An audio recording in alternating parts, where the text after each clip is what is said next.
Now, I want to be clear about something. The weapons of mass destruction, the Daily Beast is talking about is not the same weapons of mass destruction that both Republicans and Democrats and every intelligence service in the world claimed were being manufactured by Saddam 1998-2003. These are not the WMD we're talking about. These were weapons of mass destruction, basically chemical weapons, that are prior to 1991. Doesn't matter.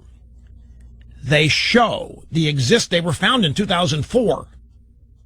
They were discovered by U.S. troops in 2004, and they show that Saddam was investing and manufacturing weapons of mass destruction. They show that Saddam Hussein was in violation of all of those UN resolutions. He was in violation of the first Gulf War ceasefire. And Saddam's violation of the first Gulf War ceasefire, including shooting at our planes, was enough on its own to justify the 2003 invasion of Iraq.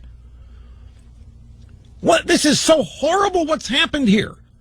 So the war for weapons of mass destruction commences 2003, shortly after there aren't any, and the whole premise dies, and the Bush administration gets creamed for 5 years, and everybody knows it's not the case, and nobody stands up and says, wait a minute, all these allegations are false. They're just allowed to stand.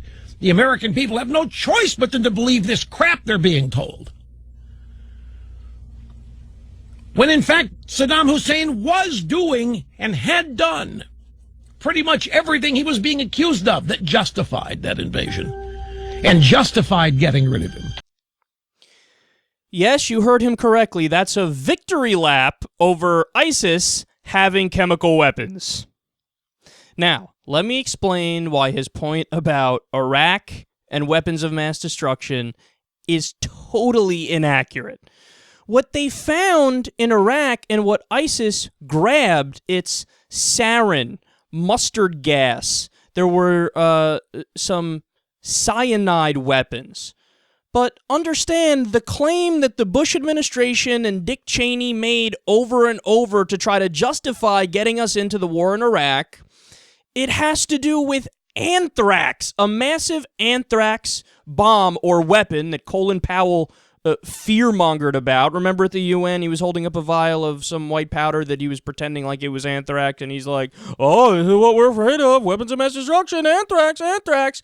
But it wasn't even just that. It was an anthrax bomb and a nuclear weapon. That was the argument as to why we should go into Iraq that they repeated over and over and over. Of course we knew that he had sarin and mustard gas and cyanide and probably white phosphorus and other things as well. We knew that because we gave it to him. He was our ally. Donald Rumsfeld was pressing palms with Saddam Hussein and the Iraqi elite. We have these things. We have pictures of these things. We knew he had the weapons because we gave them to him. So the takeaway isn't, hey, George W. Bush was right about the Iraq war. The takeaway is the U.S. should have never armed them in the first place. We should have never armed Iraq or Saddam Hussein in the first place. And we also never should have went into Iraq in the first place because guess who would never have come into existence if Saddam was still in power? ISIS. Now, why do I say that?